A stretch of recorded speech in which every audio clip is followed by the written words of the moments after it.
Então, vamos começar, na paz de Deus, agradecendo a você, Vilmar, aceitar nosso convite assim de pronto, muito obrigada, você é nosso companheiro de estudos, de editora, de tudo, né? Então, muito obrigada a você e muito obrigada a todos que em ambos os planos de existência estão aqui conosco, naturalmente dirigindo-nos agora todos ao coração de Jesus, Maria, de todos os nossos amigos espirituais, particularmente, mestre querido, nós te rogamos permissão para nos vincularmos não só ao teu coração, mas também ao coração dos mentores do ICEB, representados neste momento por Deolindo Amorim e por Jorge Andréa. Essas vibrações que recebemos de paz e de luz e que rogamos na continuidade dos trabalhos, não só hoje, mas sempre, essa vibração de amor, de sustentação das atividades do nosso querido ICEB. Rogando saúde a José Henrique Rubim, César Reis e a todos nós que estamos aqui, mestre, trabalhando na tua seara, ou pelo menos buscando ser trabalhadores, ainda que modestos, na tua seara. Rogamos as bênçãos especiais e um envolvimento especial para o nosso querido irmão Vilmar Alves Pereira, que vem, está lá, mas está vindo pelas ondas, lá em Rio Grande, no Rio Grande do Sul. Que a tua paz e a tua luz nos envolvam a todos, hoje e sempre. Que assim seja. Nós estamos, então, recebendo mesmo, já está aqui conosco o Vilmar Alves Pereira, nós vamos apresentá-lo. O Vilmar é filósofo, educador ambiental popular, professor da Universidade Internacional Ibero-Americana, UNINE, nos programas de doutorado em projetos, México, e doutorado em educação, Porto Rico. Professor colaborador na Universidade Estadual do Oeste do Paraná, no programa de pós-graduação em desenvolvimento rural sustentável.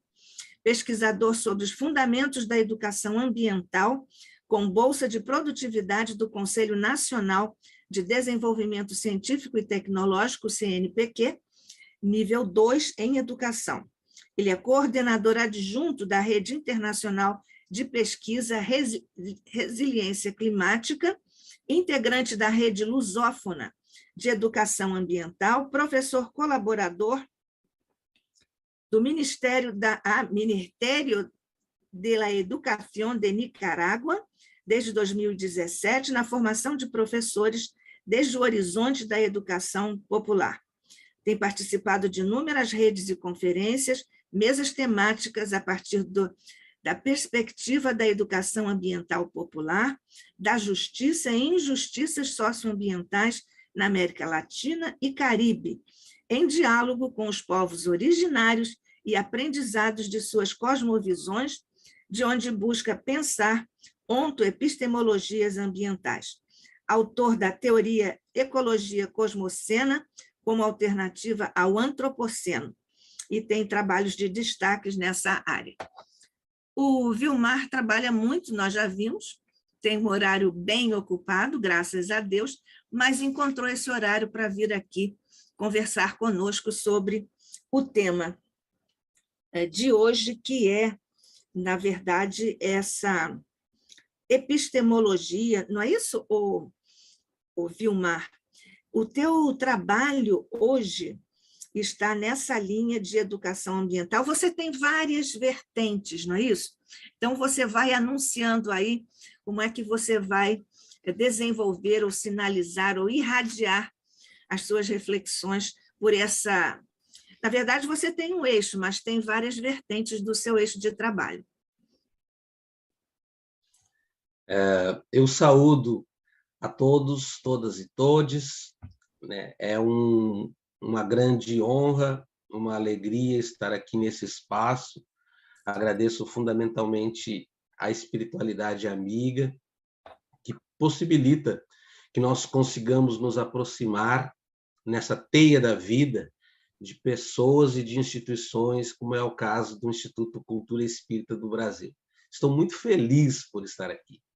Estou muito radiante por estar aqui, porque considero esse um espaço talvez o mais necessário, que é da nossa evolução e do nosso aprendizado coletivo, do nosso aprendizado em redes. O contexto atual tem demonstrado aquilo que nós já sabíamos. A solução para essa equação das problemáticas atuais se dão em redes. Então, antes de tocar propriamente dito na temática de hoje, a temática de hoje. Vilmar, só um pouquinho, existe gente aí com o microfone aberto? Já fechei já, professora Nádia. Tá bom, obrigada. Desculpe, a gente nem conseguia ouvir você. Desculpe, Vilmar. Obrigado. Vai falar sobre a psicosfera, reflexões e estímulos para a transformação de pensamentos. Agora já vamos para uma transformação de pensamento aí, porque você tendo que refazer aí a sua...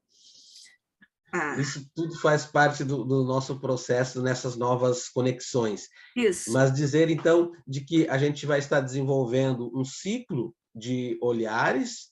Hoje conversaremos sobre psicosfera. No próximo encontro, abordaremos uma temática da ciência, que é a questão do antropoceno, dentro de um olhar ambi-espiritual, porque a gente não consegue ver nada separado.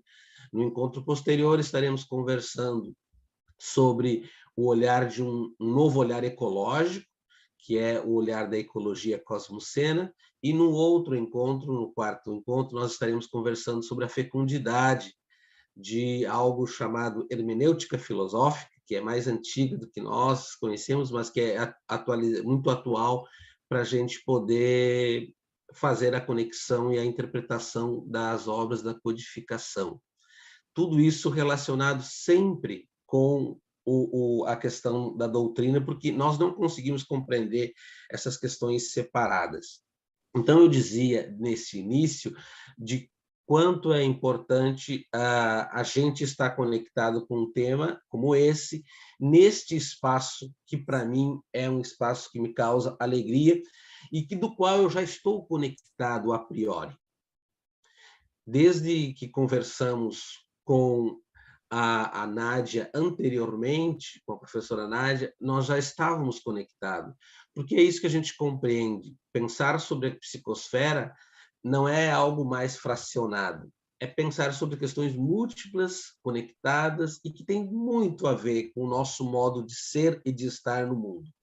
Talvez a primeira inquietação que nos traz aqui, a primeira reflexão, é voltarmos ao que está lá no Livro dos Espíritos, mas o que está na gênese da filosofia grega, em especial com Sócrates, dessa necessidade do autoconhecimento, de quem somos nós, qual é a nossa capacidade de prospecção, o que nós criamos, o que nós geramos e o que nós conhecemos de nós mesmos. Por isso, o campo da ciência, em especial da filosofia, tem falado nesse momento, vários estudiosos aqui na América Latina e no mundo, dizendo que estamos vivendo um período de redefinição ontológica. Isso significa questionar sobre as grandes questões do ser. E, por incrível que pareça, as grandes questões sobre o sentido do ser estão na doutrina espírita. Então, é um convite, novamente, mediante um cenário de crise, de rupturas e de desafios, mas as grandes questões de sentido estão sendo postas. A psicosfera, em nossa compreensão, é apenas mais uma dessas questões, pensar sobre a psicosfera. Mas pensar sobre a psicosfera não é algo externo, é algo extremamente íntimo, interno, que, de certa forma, nos prospecta a pensarmos sobre o nosso DNA espiritual, da nossa condição existencial. O que estou querendo dizer com isso? Estou fazendo menção aqui à questão de número 27 do Livro dos Espíritos, quando Kardec pergunta se haveriam dois elementos que dão origem a tudo. E os espíritos respondem, a matéria e o espírito, pergunta Kardec, o espírito e a matéria, e os espíritos respondem a Kardec. primeiro de tudo, a Deus, que é o Pai de todas as coisas. E depois há o Espírito e há a matéria. E introduz na questão 27 um terceiro elemento ali, que é o que vincula. Ele vai falar do fluido universal. O fluido universal é que permite uma conexão, por a matéria ser grosseira, entre o espírito e a matéria. Porque a necessidade do fluido cósmico universal, no qual todos nós estamos embebidos, se pudéssemos dizer, é o que faz essa conexão e também a transformação daquilo que o espírito opera sobre a matéria. Então, num primeiro momento, o nosso convite, quando falamos sobre psicosfera, a você que está nos acompanhando pela rede, a você que está nos acompanhando por aqui, significa uma necessidade de pensarmos sobre a nossa identidade. Segundo, de pensarmos sobre os nossos pensamentos. Parece uma tautologia, uma repetição, pensarmos sobre os nossos pensamentos, mas talvez seja isso, que a gente possa olhar para nós, para o nosso DNA, enquanto espíritos que somos, para a nossa condição existencial ontológica e para a necessidade de nos compreendermos sobre aquilo que nós produzimos, ou sobre essa força motora que tem as potencialidades criativas do espírito através do pensamento. E, nesse sentido, o convite, primeiro, é essa reflexão. É preciso que pensemos sobre os nossos pensamentos. O segundo conceito dentro dessa reflexão, ainda na esfera íntima, porque ela não é algo externo, como alguns pensam, né? Querem fazer a transição planetária dando um salto, mas o movimento se dá do individual para o coletivo, é as potencialidades do pensamento. E aqui nós vemos nas obras de André Luiz, aqui nós vemos na obra a qual eu estou me orientando para esta fala, que é a obra do professor Cícero, do Rio Grande do Sul, publicado pela Federação Espírita do Rio Grande do Sul. Um químico que passou a vida inteira trabalhando química e espírita sempre, né? Que interessante. E aí, com o olhar da química, ele consegue trazer talvez uma compreensão muito especial, analisando o conjunto das obras de André Luiz, do que é esse movimento denso, profundo, que merece ser reconhecido como psicosfera. E, nesse sentido, é por ele que nós nos orientamos nessa exposição, e ali a gente tenta, no primeiro momento, fazer uma certa fenomenologia do pensamento. E aí ele vai nos dizer, baseado nesse conjunto das obras do André Luiz, o Cícero vai dizer, pensar é criar matéria. O pensamento cria a matéria. Um segundo movimento compreensivo, pensar é mobilizar a matéria. Quando nós pensamos, quando nós nos conectamos, nós já estamos nos mobilizando. A ponto de o filósofo Habermas dizer, na sua teoria da ação comunicativa, um filósofo contemporâneo, de que o pensamento cria ação. Portanto, para quem trabalha mais na linha do pensamento, a ação dele é pensar. A doutora Nádia, por exemplo, que é filósofa, a sua ação, num primeiro momento, é pensar. Não há mais aquela separação dura do pensamento tradicional metafísico, que pensamento era separado de ação. No contexto do chamado pensamento pós-metafísico, e eu vou desenvolver isso em outro momento, a identidade desses pensamentos, é falar de que pensamento e ação estão mais conectados. E, nesse sentido espírita, pegando a vertente da questão 27 e a questão das obras de André Luiz, pensamento mobiliza a ação. Por isso, nós nos mobilizamos. Muito antes de estar aqui, eu já estava escutando a Rádio Espírita, a Rádio Rio de Janeiro, escutando os vídeos do Instituto Cultural e Cultura Espírita, me conectando antes, a ponto de dizer aquilo que o Hans-Georg Gadamer diz, de que nós já estamos em diálogo com o contexto, mesmo não estando nele, porque nós estabelecemos isso pelo pensamento. Isso, mais para adiante, eu vou trazer de que nós, de certa forma, realizamos muito pouco ainda essa conexão. Talvez porque a gente não pense sobre os nossos pensamentos, mas as potencialidades são muitas. Pensamento, como nós já sabemos, e utilizamos isso muito na doutrina espírita, o pensamento gera energia. Nosso pensamento é uma fonte produtora de energia. A energia que é gerada pelo pensamento, diz o Cícero, e André Luiz disse lá, gera matéria. Então, o espírito é criador da matéria.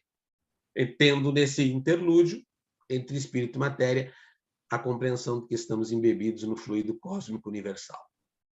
Isso é interessante para a gente se dar conta das potencialidades criativas que nós temos, daquilo que nós fazemos com a vida que nós estamos vivendo, a ponto de Emmanuel dizer em Pensamento e Vida que a vida que nós temos, a vida que eu vivo, é a vida que eu procuro.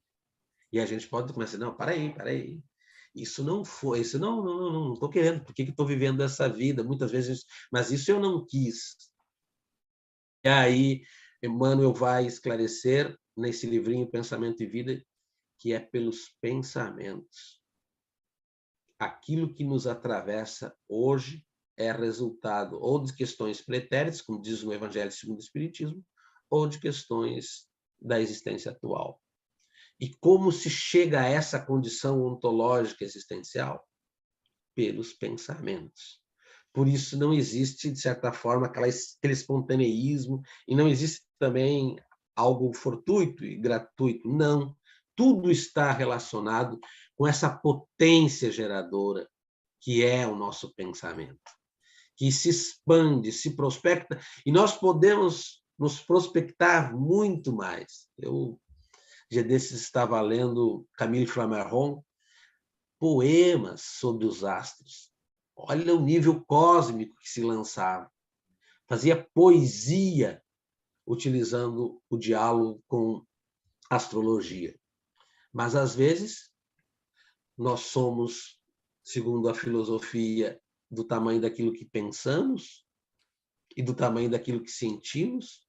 Nos colocamos numa redoma tão grande que não conseguimos prospectar um olhar para além do casulo ou do local de onde nós nos encontramos. Experiência dessa, muito significativa, pode ser considerada no contexto do recolhimento pandêmico.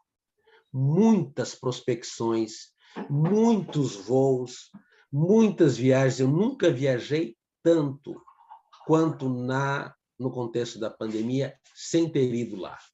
Eu nunca conectei tantas pessoas. Mediante uma necessidade, nós nos prospectamos para fora.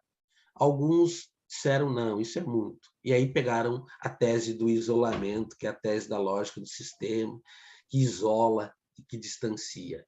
A tese do recolhimento nos potencializa para uma viagem que nós não estávamos fazendo, mas que é uma viagem que nos coloca para fora de nós e nos lança na direção daquilo que ainda nós podemos. Então, há um conceito de energia que o Cícero trabalha e de matéria que vem se alterando. Se nós quisermos pensar numa perspectiva de maior prospecção, de um olhar mais avançado, de conhecer as nossas potencialidades mais amplas, o Cícero nos diz que o conceito é de energia psi e de matéria psi. O que significa isso do ponto de vista da física quântica? São energias mais leves, matérias mais leves. Para o processo dessa transição e da mobilização desses pensamentos que nós almejamos, é necessário reconhecer isso. Já não se trabalha mais com a densa matéria bruta e não com aquela energia mais pesada. Tudo isso está dentro daquilo que nós ainda podemos. Que nós podemos muito e talvez a gente utilize pouco dentro das potencialidades que nós temos do nosso pensamento.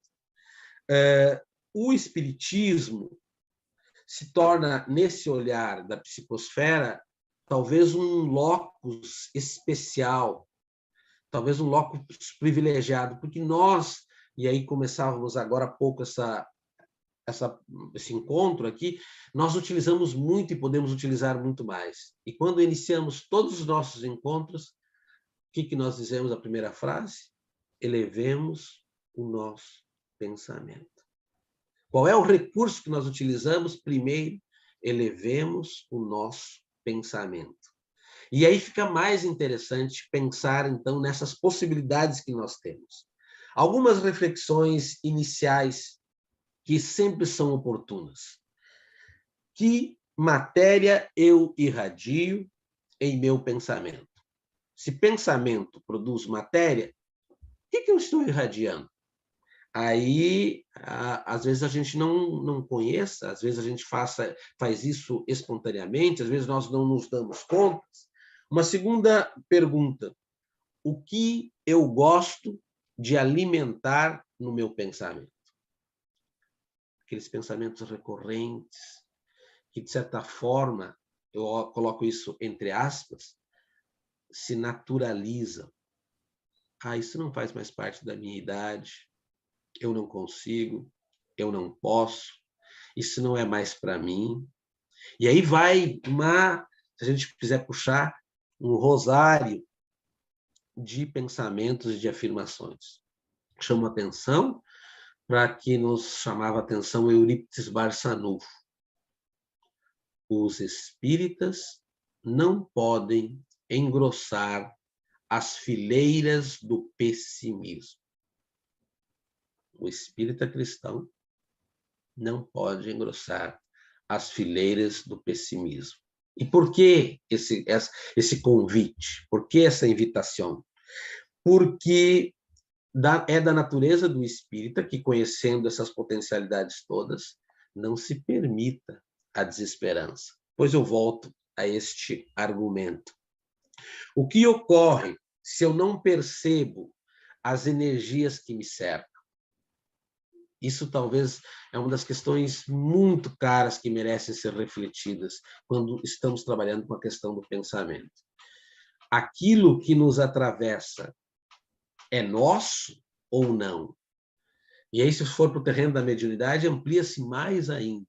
E um grande amigo meu me ensinou: aprenda a definir o que é teu do que não é teu.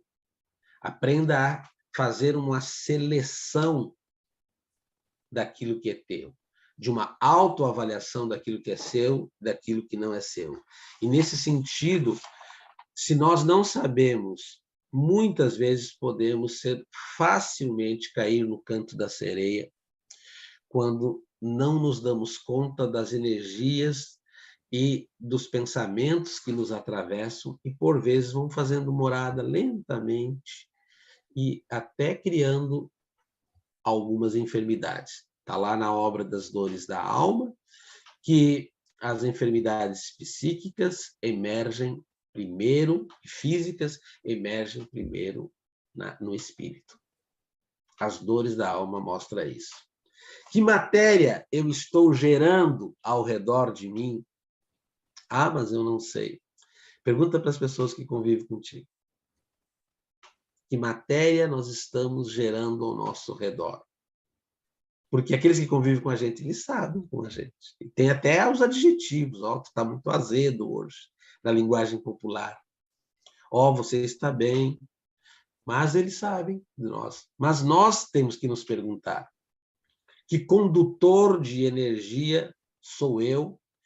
Que fonte criadora, enquanto espírito imortal que sou, eu estou desempenhando? Qual é o resultado daquilo que eu estou mobilizando? Então, naquele horizonte das lamentações, da desesperança, do medo, da vitimização, são sim criações, segundo Cícero, ele vai nos mostrar. São criações do espírito, usa o fluido cósmico e traduz isso muito em matérias. Alguns movimentos interessantes que ocorreram nesse período e que podem ocorrer, e para mim tem me ocorrido no período pandêmico, para não cair na lógica da desesperança. tendo por referência a assertiva do Barça Novo. Primeiro momento, nós nos reunimos numa das casas espíritas que eu trabalho, Centro Espírita Casa da Redenção, em Caxias do Sul, e a que eu estou radicado é Sociedade Espírita de Rio Grande, no estado do Rio Grande do Sul, a sexta casa mais antiga do país. Na Sociedade Espírita, no Centro Espírita lá de Caxias do Sul, nós sentimos a necessidade no início da pandemia de estudar o Evangelho e lemos Boa Nova do Evangelho. Criamos um grupo chamado Leituras Espíritas, vamos estudar o Evangelho primitivo ali que vem na Boa Nova do Evangelho. Fantástico. Segundo movimento, participo de um grupo nesse momento, por necessidade existencial ontológica, de adventistas, onde estudo semanalmente os Atos dos Apóstolos. Porque os Atos dos Apóstolos os primeiros cristãos que estavam desamparados e precisavam buscar a perspectiva de esperança a partir da necessidade de se redefinir ontologicamente, existencialmente. E é uma maravilha, porque ali eles estavam distantes, mas ao mesmo tempo tinham que testemunhar. E ao mesmo tempo recebiam, entre aspas, recebiam as bênçãos e todo o amparo espiritual. Então, ali tem um movimento interessante de redefinição e de força. E um outro movimento que nós fizemos, de leituras espíritas, foi ler o No Rumo do Mundo da Regeneração. Em 8 meses, toda semana nos reunimos e lemos para avaliar este momento e buscar a desenvolver bons pensamentos ou pensamentos compreensivos. E agora estamos estudando Ilumina-te, uma vez por semana, um texto de Joana, que é fantástico, porque nos convida a reflexão interna. Isso tem sido muito especial. Então, nós, espíritas, temos múltiplos, e eu vejo milhares de movimentos sendo realizados nessa busca de redefinição, nessa busca de criação de sentido. Tudo o que nós pensamos tem um sentido moral, diz o Cícero. Aí é uma questão interessante, porque não existe neutralidade. Então, a pessoa diz, mas o que você está pensando? Eu pergunto. Eu não estou pensando nada. Não existe o nada. A ontologia de Martin Heidegger diz que o nada já é alguma coisa. Se você quer pegar uma compreensão espírita, vamos lá para o Céu e Inferno, onde um daqueles espíritas, sofredores, que após ter cometido o triste ato do suicídio, ele diz na sua narrativa que ele pensou que ao se suicidar não existiria o nada. E ele descobre que o nada não existe. Então, essa questão de dizer, eu estou pensando nada. Não. Alguma coisa nós estamos pensando. E o que nós pensamos é gerador de algum dispositivo. Portanto, o nosso pensamento sempre está vinculado a uma dimensão moral. Eu estou pensando e o que eu estou pensando tem uma correspondência. Portanto, isso pode ser avaliado tanto na perspectiva da busca de pensar a questão dessa energia que é gerada, tanto nas obras como nós vemos a questão de que a luz é também energia e que também as sombras também são resultados de densas energias. As obras estão fartas, demonstrando de que são somatizações de pensamentos e de estados perispirituais. Essa ampla mobilização de energia individual, ela expressa o nosso halo energético. Esse é o termo que o Cícero utiliza e que já está nas obras de André Luiz. O nosso halo energético ele é resultado das confluências desses amplos movimentos, às vezes muito silenciosos, que a gente não pensa sobre eles, que ocorrem cotidianamente em nós. E o nosso halo energético, alguns traduzem por aura. A filosofia traduzia isso por aura, Algumas religiões também trabalham pela questão de aura. Mas, de certa forma, é a expressão de um campo de forças. Então, falar em psicosfera é reconhecer a existência de um campo de forças. Esse campo de força, esse halo energético, é resultado da produção dos nossos pensamentos e dos nossos sentimentos. Porque o pensamento ocidental, ele cometeu alguns equívocos quando identificou, desde Aristóteles, que o homem, por ser, é um animal racional. E pegou muito forte na tradição ocidental a ideia de que o homem é um animal racional e se deixou de lado as questões dos sentimentos. Edgar Morin, entre tantos outros pensadores mais contemporâneos, nós somos humanos não apenas porque pensamos, somos humanos porque sentimos. Então, essa confluência entre os pensamentos e os sentimentos de cada um no seu mundo íntimo é que gera esse halo energético e que é essa potência dessa força e desse campo que nós denominamos de psicosfera. Interessante destacar que a soma destas questões individuais que geram a psicosfera do planeta, ou a psicosfera, se a gente puder dizer aqui, do universo. Então, eu não trabalho com a ideia de psicosfera como meio ambiente espiritual, que alguns trabalham e reconheço e respeito profundamente. Eu trabalho com a ideia de psicosfera do ambiente inteiro, porque o meio ambiente fraciona. A psicosfera do ambiente inteiro reconhece as conexões múltiplas nessa teia da vida, do Capra, no ponto de mutação e nessas conexões mais amplas possíveis. Por isso, não é meio, é uma psicosfera do ambiente inteiro.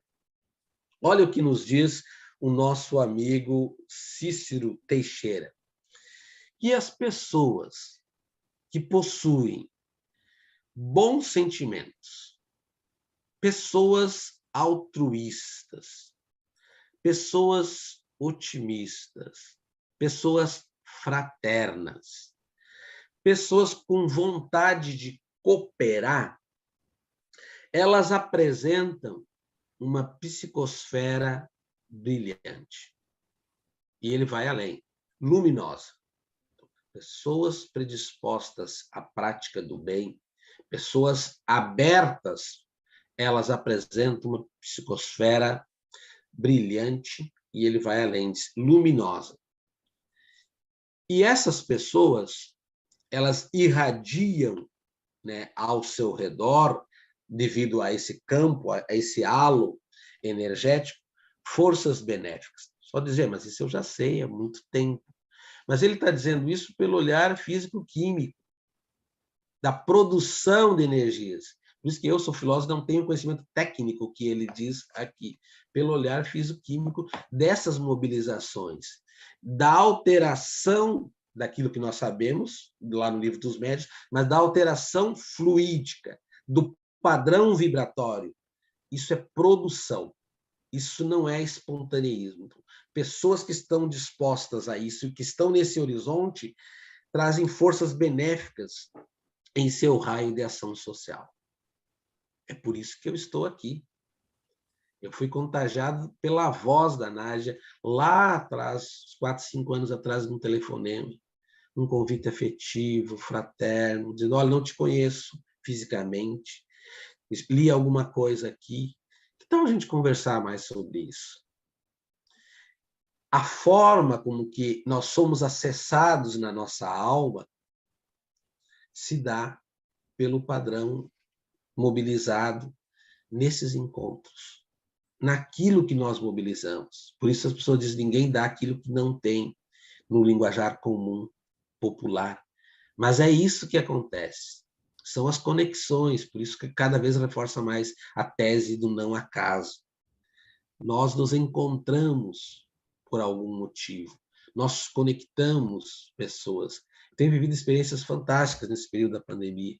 Tenho orientado estudantes da Colômbia, do Chile, E eu vou na formatura deles sem ter nunca... Um deles esse dia defendeu, sem ter nunca a gente ter se encontrado fisicamente. Tudo pelas redes sociais.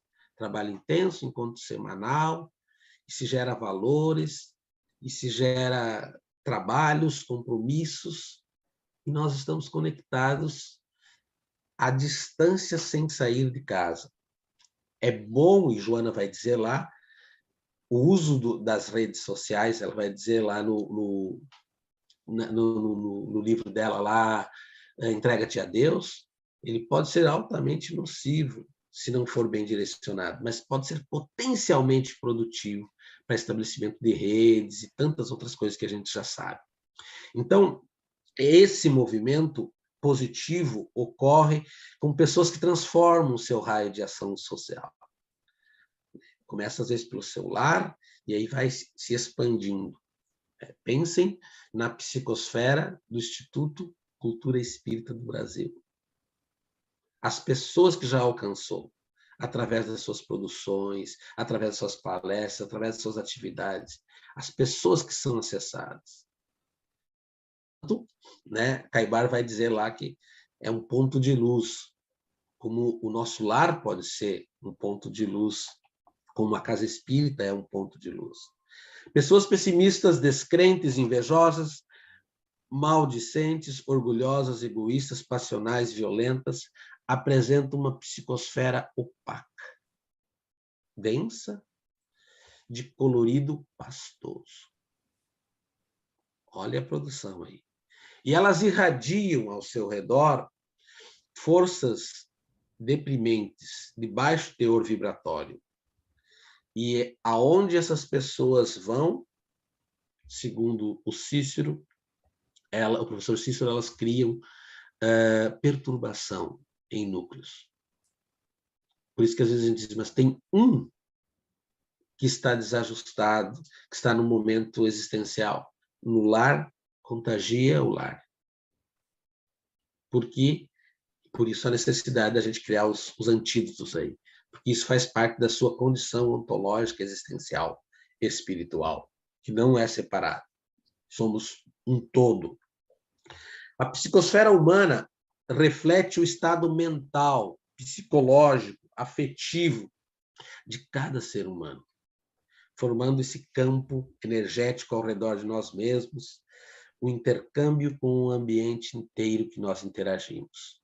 Olha as potencialidades criativas que nós temos, as potencialidades prospectivas que nós temos. Por isso que eu falava do Camille Flammarion, eles estavam numa outra dimensão. Mas eu não sou Camille Flammarion, mas eles se permitiram se conectar cosmicamente. O nosso olhar encolhido e limitado, às vezes muito preso à matéria, nos tira essas possibilidades de pensarmos em que o espírito pode. Né? Há uma leitura que diz, olha, a gente consegue perceber ainda muito pouco do que nós podemos. E, nesse sentido, está no nosso desenvolvimento. Alguns desafios de pensarmos a psicosfera no contexto da transição. Tem muita coisa sobre esse assunto, mas eu quero trazer alguns desafios. Um primeiro é compreender aquela compreensão que nós já temos na doutrina espírita, já está sedimentada, mas a gente ainda, às vezes, tem dificuldade e exige, às vezes, no nosso cotidiano, esses saltos quânticos que a natureza não dá. E aí, às vezes, a gente almeja essa transição, né? Muitas pessoas, mas não estava na transição, a gente chegou até a marcar datas. Como é que veio tudo isso? E aí a gente vai percebendo, pela análise da psicosfera, que se a psicosfera do planeta é a expressão dos nossos estados íntimos, individuais, e que se transforma no coletivo, a transição não vai saltar. Mas ela é necessária e pode ocorrer. Mas ela não vai ser um salto. E aí, alguns desafios assim para entender esses movimentos que não são de agora. Joana de Ângeles já coloca em 1974, na obra Após a Tempestade, onde ela fala de poluição e psicosfera, mostrando que essa separação que a gente faz material está dentro do nosso contexto, que nós não enxergamos. Mas hoje a gente já ouve falar assim, aquela pessoa é tóxica. As conexões espírito-matéria são muito mais próximas. E os nossos pensamentos geram, sim, a limpeza dos ambientes. E aí a gente reconhece isso, inclusive, no movimento que aconteceu e está acontecendo na pandemia, está na obra, no Mundo do Rumo, Mundo de Regeneração, mostrando como os espíritos utilizam reuniões em copas de árvores, aproveitam do ar, reuniões, eu fiquei todo empolgado, né? Eu moro aqui a 4 quadras de uma praia no extremo sul do Brasil, que era uma reunião com o nosso Spinelli e com os espíritos de Skoll, descrito na obra No Mundo da Regeneração, que estavam discutindo na beira de uma praia. Era meia-noite. Eles descrevem a densidade acinzentada da cidade e a necessidade de tomar ações bem ali no início da pandemia. Então, essas mudanças de contexto fluídico está relacionado onde a limpeza, o tóxico, está profundamente relacionado com a questão do pensamento. Por isso que Joana vai falar lá de poluição e psicosfera. André Trigueiro vai fazer isso no Ecologia e Espiritismo, demonstrando, sim, o modo de viver na sociedade do consumo, do apego à matéria. De certa forma, nós cristalizamos nos objetos a nossa forma de pensar e podemos gerar saúde e podemos gerar enfermidades. Hermance vai dizer de que 3 coisas atrapalham o progresso do espírito aqui e no pós-túmulo, a saber, a autoculpa, a ausência de perdão e mágoa. E aí ela abre o que é mágoa. Mágoa é a má água, é a água aquela que está parada. Geram, segundo Hermance, enfermidades físicas, e aí ela descreve as somatizações físicas, úlceras, pedras dos rins e algumas outras questões, câncer, e geram enfermidades que ficam marcadas no perispírito. E aí ela dá alternativas. Como trabalhar com mágoa, autoculpa e ausência de perdão. Autoamor, perdão ilimitado, né? E se livrar da questão da mágoa. Mágoa é uma das questões mais difíceis. Então, de certa forma, nós somos convidados, quando pensamos na psicosfera, e reconhecendo todas as potencialidades do halo energético, enquanto espíritas que somos, nós somos convidados a definir um horizonte do que a gente denomina de qualidade de vida espiritual. Porque a gente já não vê isso mais separado. Se, com as nossas limitações do corpo, a gente já pensa em qualidade de vida, pensar nessa mudança da psicosfera é pensar na qualidade de vida espiritual. O Cícero descreve, eu só vou listar aqui, não vou desenvolver, mas o Cícero descreve 10 ou 12 tipos de psicosfera. 10, eu acrescentei mais 2, de compreensões do alcance da psicosfera na obra. Ele descreve uma psicosfera humana nas múltiplas relações. A psicosfera está presente nessas múltiplas relações desde já. Ele, trazendo para o terreno espírito, ele considera que é fundamental o reconhecimento da psicosfera nas relações com a mediunidade. A mediunidade é um campo de grande investigação para a construção e para o conhecimento, para o nosso autoconhecimento da psicosfera. Alterações de humor. Eu tenho um amigo que na sexta-feira ele trabalhava na desobsessão, ele diz: a minha esposa já sabe que na sexta-feira eu fico mais irritado. E nós já oramos desde cedo, que era o trabalho que ele realiza ainda hoje.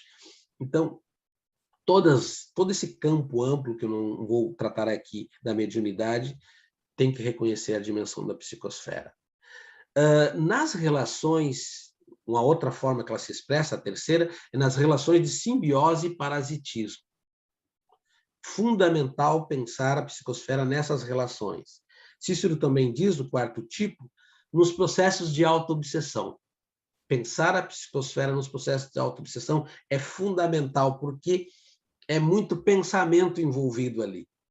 A ponto de que, às vezes, a gente diz, eu não estou pensando, mas muitas vezes a gente permite também que outros pensem por nós, né? Sabendo da intervenção dos espíritos na nossa vida, assim quando a gente permite. Descreve brilhantemente na obra a psicosfera da oração, na oração. E aqui eu me lembrei, né, de Eulália, lá no nosso lar, quando ela faz aquela prece por aqueles irmãos que estão como se fosse num pântano, e ela começa a orar e dizendo: espiritualidade amiga, tenha misericórdia, porque nós também um dia ali estivemos. E após a prece, eles começam, diz o texto de André Luiz, se mobilizar. Alguns rastejos saem como uma espécie de múmias daquele pântano e cai sobre eles, no momento da prece, uma espécie de orvalho. Transformação fluídica, potente da prece.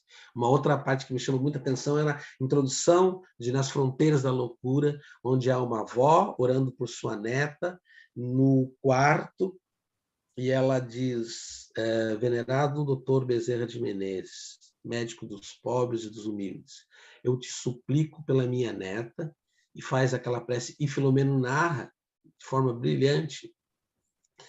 Nada mais, nada menos, quem vai atendê-la é o doutor Bezerra de Menezes. Ela está próxima da cama. A descrição do Filomeno é que uma luz azul violácea, no momento da prece, está próxima à sua cabeça, e logo depois da prece ela adormece. E o doutor Bezerra vai e diz para ela: seu pedido foi atendido. Carnaval de 1900, não sei se é 92 ou 82, Nas Fronteiras da Loucura. Então, a oração tem essa potencialidade de transformar a psicosfera, de alcançar irmãos aqui e acolá. Os trabalhos mediúnicos, quantas vezes eles nos dizem: eu estava lá, a região era sombria, e de repente eu me lembrei e fiz um pedido para Deus, e alguém chegou lá e me fez o primeiro socorro. Ou alguém orou para mim.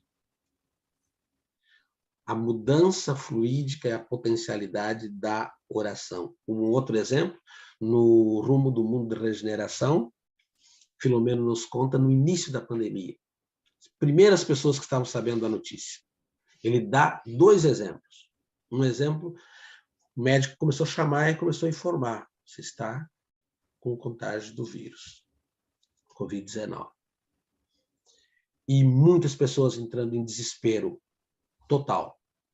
Ele descreve a cena daquele hospital.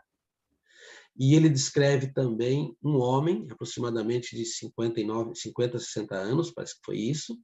E esse homem, quando ele soube da notícia que estava com o vírus, a primeira coisa que ele fez, ele orou. E ele teve a serenidade para a continuidade dali em diante. A oração possibilitou a ele condições existenciais, ontológicas, espirituais, para que ele não caísse em desespero. E recebeu um amparo. É lindo ver, por um lado, assim, a obra da espiritualidade atuando em pleno contexto pandêmico, no socorro, e a potencialidade da oração nesse sentido. Aqui a gente poderia continuar muitas coisas. A psicosfera ambiental, que Cícero descreve, é o 6º tipo, ele trabalha, então, das nossas múltiplas conexões dos humanos com os não humanos. E aqui é um vasto campo que eu venho investigando na América Latina sobre os direitos da natureza. Há estudos ampliados demonstrando, como a gente vê nas constituições latinas novas aí da Bolívia, agora o Chile também, de que reconhece que a Madre Tierra é um sujeito de direito, que o rio dialoga com a gente, pegando a linguagem da chamada hermenêutica, que tudo está em diálogo, que há outras linguagens, senão a linguagem da fala, que há outras formas de diálogo que estão em permanente diálogo conosco. E aí eu lendo No Rumo do Mundo da Regeneração, eu vendo ali quanto a espiritualidade utiliza disso. Um exemplo lindo, uma reunião que eles fizeram no centro da Amazônia, no centro da Amazônia, no interior da Amazônia, era de noite, uma noite enluarada, reuniram ali as grandes autoridades espirituais do planeta para decisões sobre os povos tradicionais, mas sobre o país. Foram lá buscar fonte de energia. Aquela reunião que eles descrevem na copa de uma árvore, numa noite enluarada, é poética, mas, ao mesmo tempo, demonstram o quanto eles utilizam bem. E a gente, às vezes, tem tudo perto e não utiliza isso do ponto de vista de que não há mais aquela separação humanidade e natureza nas compreensões socioambientais que nós temos. Tudo está conectado. Portanto, essa é uma questão que a gente quer avançar nos encontros posteriores. Ele fala também, então, da psicosfera terrestre, fala de uma psicosfera humana em casos de animismo, fala da psicosfera com a potencialidade da higiene da nossa saúde mental, espiritual, fala da beleza e do engrandecimento da psicosfera do evangelho no lar, reforçando tudo aquilo que nós já tínhamos visto, que nós já sabíamos, que contagia não só a nossa quadra, mas o ambiente inteiro. E agora, talvez, se a gente pudesse fazer, e eu não ainda vi estudos sobre, tenho curiosidade, de algum estudo demonstrando as conexões potentes que nós realizamos quando o Centro Espírita fechou a tribuna e quando nos conectamos pelas redes sociais, como está acontecendo aqui. Eu tenho tido experiências maravilhosas. Todo mês eu vou a Nova York sem ter saído de casa. Na pandemia, um grupo de espíritas que moram nos Estados Unidos, brasileiros, me convidaram a integrar o grupo, se chama Conversa Fraterna, e é uma maravilha, relações extrafronteiriças, que nós nos conectamos e você sente. Toda quarta-feira eu tenho das 7 às 7h30 a mediação de um grupo que é o Evangelho no Lar. Nossa casa criou isso como dispositivo durante a pandemia. A Sociedade Espírita Kardecista criou esse dispositivo. E está sendo interessante porque, mesmo agora, voltando, as pessoas querem continuar. Nós temos gente do Rio de Janeiro que participa. É um grupo pequeno, 14 a 15 pessoas. Mas toda semana nós abrimos o Evangelho, comentamos o Evangelho e fazemos uma prece forte. Então, nós temos esses recursos. E aí, temos irmãos nossos que estão sofrendo muito, porque não tem mais a tribuna, como eles queriam naquelas condições. Eu não estou dizendo que uma coisa vem e outra não, é uma ou outra, não. Estou dizendo que nós podemos estar aproveitando. Eu tenho a compreensão, e temos experienciado coletivamente isso, não é uma compreensão individual, de que a nossa casa ela se transforma um esteio da casa espírita nessas reuniões que nós realizamos. Eu estou falando aqui da obra Dimensões Espirituais da Casa Espírita de Sueli Caldas Schubert, que demonstra para além das edificações materiais. Então, nós sustentamos os nossos trabalhos e nos mantivemos nesse período pelas edificações espirituais, e que bom que o meu lar, que o teu lar, que o nosso lar conseguiu ser um esteiozinho, que o Instituto Cultura Espírita do Brasil é um grande esteio que continuou retroalimentando as ações, porque assim nós entendemos que essa conexão não para. Se a gente para, é pela nossa limitação do olhar apenas material, e aí a gente fica ainda implorando, mas não vai ter o passe, porque nós, às vezes, ritualizamos alguma situação. Não que o passe não seja importante, ele é fundamental, mas a gente tem que aproveitar essas potencialidades outras para se manter nessas conexões. Para mim, ir fazendo os encaminhamentos, eu coloquei mais duas, né? A psicosfera da pandemia, e eu só quero ler uma frase com autorização de vocês sobre o impacto que a Terra sofreu com a pandemia, e é a primeira frase que o Filomeno traz no capítulo 1. Olha o que ele diz como os espíritos estavam vendo a psicosfera da Terra quando do anúncio da pandemia Covid-19. Peço licença, abro aspas. De nossa comunidade, olhávamos o planeta terrestre que lentamente se envolvia, e aí olha a atenção, em volumosa cortina de sombras. O planeta estava se envolvendo numa volumosa cortina de sombras. E aí ele continua, segunda frase. Sabíamos que aquele adensar de fluidos sombrios era o resultado da emissão mental e doentia dos seus habitantes. Mas aí você pode me dizer, Vilmar, você falou tudo isso e a gente vai ficar nesse diagnóstico do pessimismo e da desesperança? Não. O espírita cristão é um portador de esperança. É um portador de um novo porvir. Nós temos que retroalimentar a esperança.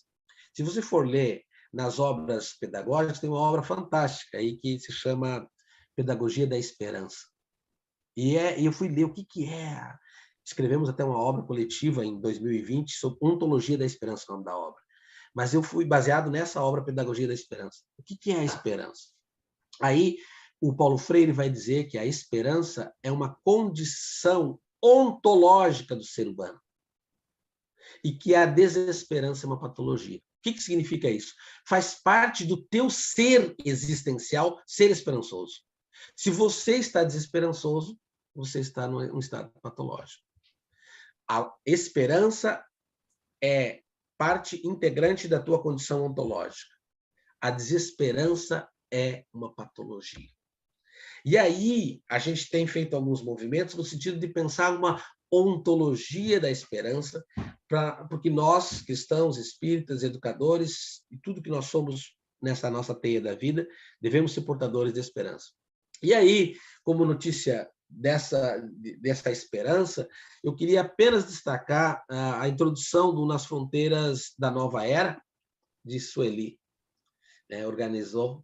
Querida Sueli organizou essa obra, e ali ele é fantástico, né? Eu estava relendo ontem sobre isso, pensando nesse momento aqui, mas existem muitas coisas boas. Eu vou só, a título de me encaminhar, porque eu quero realizar a escutatória, né? Descobri com o Paulo Freire que não é falando que a gente aprende, mas é escutando. Se não aprende falando, aprende escutando. Eu queria destacar uma reunião que Filomeno narra nessa obra aqui. A reunião acontece na espiritualidade, num lugar, num auditório que cabia em torno de 2.000 pessoas, em espírito. Ali, chegado nesse auditório, nas fronteiras de uma nova era, um espírito, eles começaram a ver, montou-se a mesa para as autoridades, e tinha 2 entidades ao lado de 2 tubos, como se fossem 2 cubos numa altura de uma pessoa. E esses cubos eram luminosos, segundo a narrativa do Filomeno. Logo depois da prece, se materializou de um desses tubos, Órion, um espírito Órion da constelação Órion. E aí o diálogo fica muito interessante, porque como é que um espírito humano, um espírito Órion de uma outra constelação, vem para cá ele diz que ele é um pouco mais alto, vem numa condição de humana. E aí vai dizer que a forma humana é a forma de todos os espíritos. Só se expressa de forma diferente, assim, mas a forma humana. Mas o que eu queria sumarizar aqui desse encontro?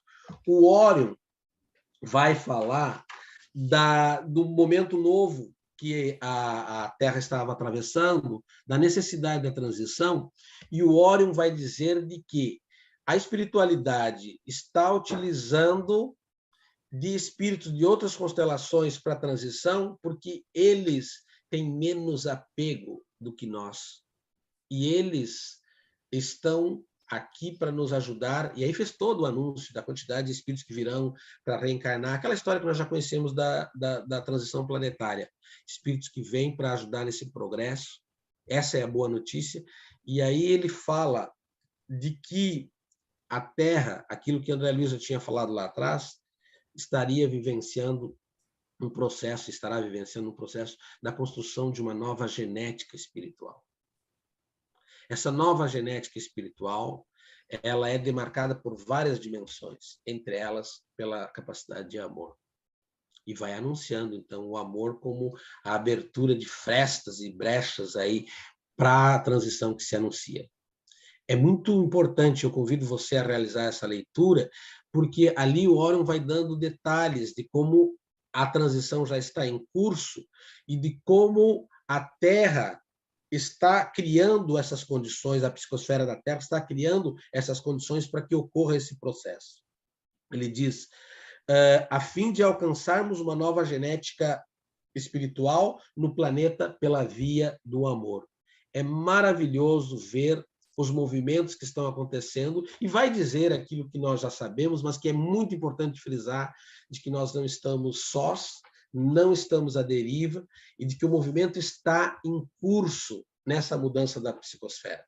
Aqui no mundo do rumo da regeneração, no rumo do mundo da regeneração, vai trazer o trabalho denso da espiritualidade em limpezas, em transferências, inclusive de alguns espíritos que não abdicaram, não escolheram, tiveram todas as chances de escolher a evolução, mas não quiseram aceitar o convite, e vai colocar todo o ataque aos trabalhadores espíritas de múltiplos setores, o que eles chamam lá de cristãos, os novos cristãos, mas vai colocar também de que um processo de limpeza e higienização do planeta, no sentido de dizer, aqui estamos nos preparando para a abertura da esfera do amor. Então, quando a gente fala em energia psi, em matéria psi, em potencialidades espirituais, é disso que nós estamos falando. Nós estamos falando das condições que nós temos, homens e mulheres,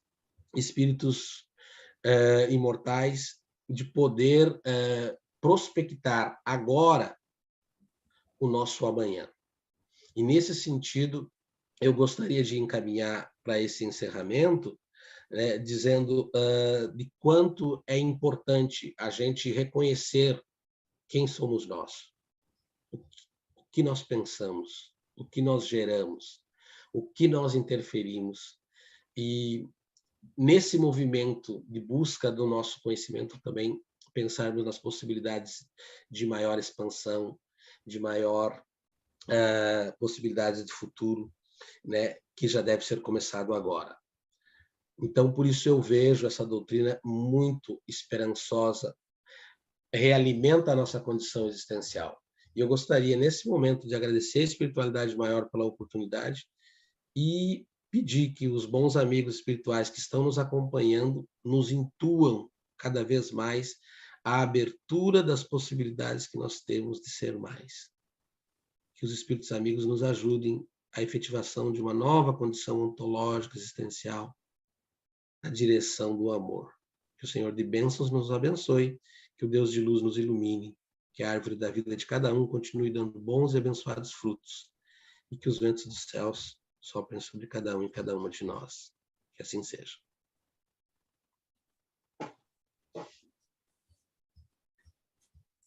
Obrigada, Vilmar, por esse passeio na ontologia e da psicosfera. Eu queria só que você me dissesse qual é a segunda psicosfera que o Cícero menciona, que eu perdi aqui. É a psicosfera na mediunidade. Tá. Psicosfera e mediunidade, ele trabalha assim. Tá certo. Bem, nós temos aqui algumas participações. Nós temos aqui o cumprimento da Tereza. Tereza é a revisora da nossa revista, viu? O Vilmar já escreveu para a nossa revista. A Tereza diz: parabéns pela interessantíssima palestra. Quero também manifestar a minha alegria ao ver César Reis de volta. Eu também, mas falei com ele, ele não me deu bola, viu, Tereza? Não me respondeu. Mas ele estava aí. Então, nós temos aqui algumas participações do Paulo de Filipe, e depois eu tenho também aqui umas observaçõezinhas. O Hegel está no trabalho, ele chegou e saiu pediu desculpas porque estava com o microfone aberto naquele momento. A Galaxy A11 também saiu porque tem um tratamento de fisioterapia para fazer. Falou nele, olha ele de volta aí, o Hegel. Seu conterrâneo, viu, Vilmar? Olha, prazer. Bom, então, o Paulo de Felipe, o Vilmar, ele diz, prezado Vilmar, pelo que entendo, Deus criou o espírito e o fluido cósmico. E, às vezes nós dizemos cósmico universal, mas nós sabemos que é uma redundância, né? Sim. Segundo a questão, é um capítulo todo ali do Livro dos Espíritos, que é Espírito e Matéria, né? Eu mencionei aqui a questão 27 apenas, que ele diz, né, Deus criou... Quais são os elementos?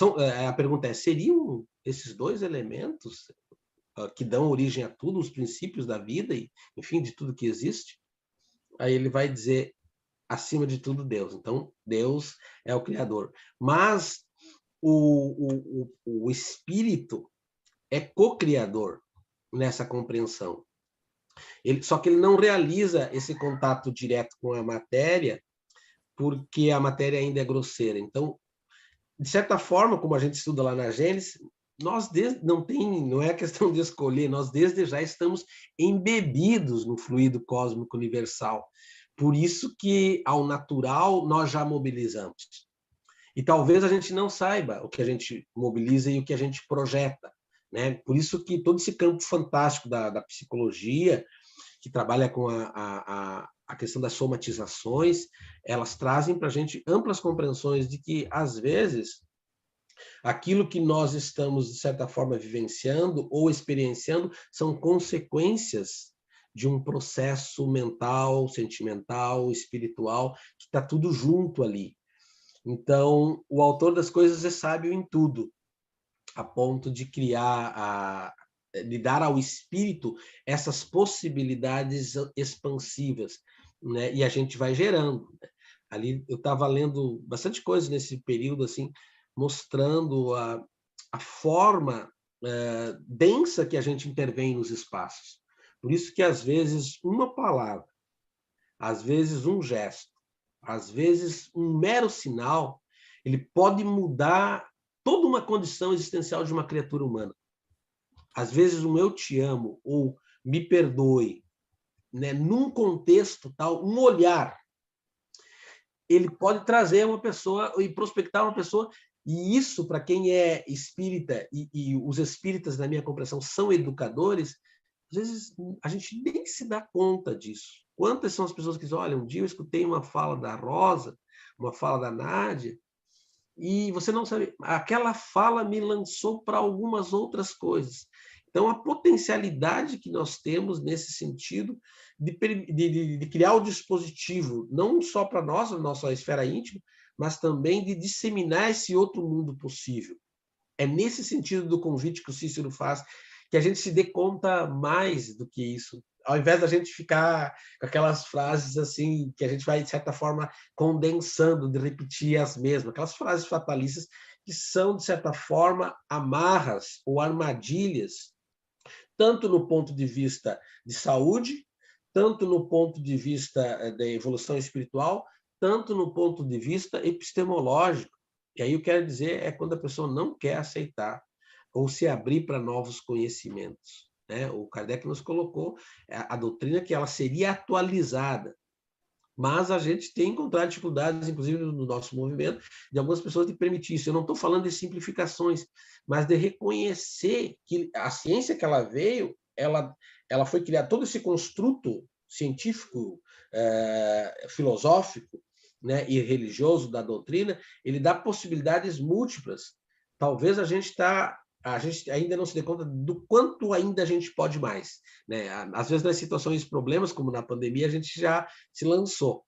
E isso não significa que a gente não tenha que conservar as boas experiências, mas também estar aberto para esses processos, não como modismos, mas como possibilidades de ser mais. Isso se chama vocação ontológica.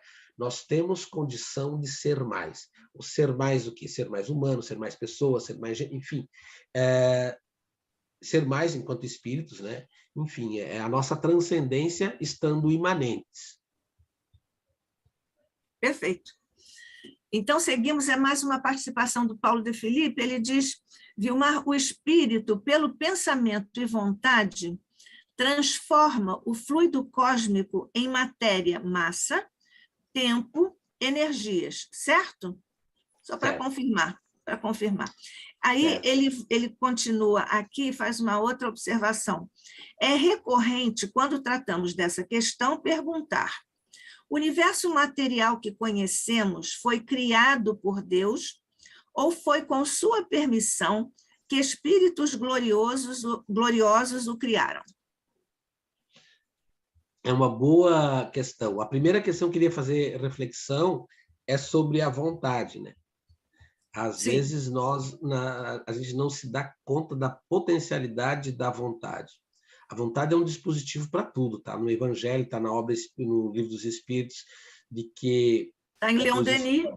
Leon Denis, eles percebem isso e percebem a nossa vontade sincera de fazer o bem, por isso que você nunca realiza uma prece sincera sozinho. Você chama para ti o concurso dos bons amigos espirituais. Então, a vontade é uma potencialidade enorme. Essa questão sobre se é o espírito que cria, ou é Deus que cria, se é o espírito reencarnado que cria, eu vejo que é uma conjunção. Porque se Deus é o criador e autor de todas as coisas, e ele deu essa possibilidade a espíritos... Eu vou pegar aqui apenas um exemplo, lá no A Caminho da Luz.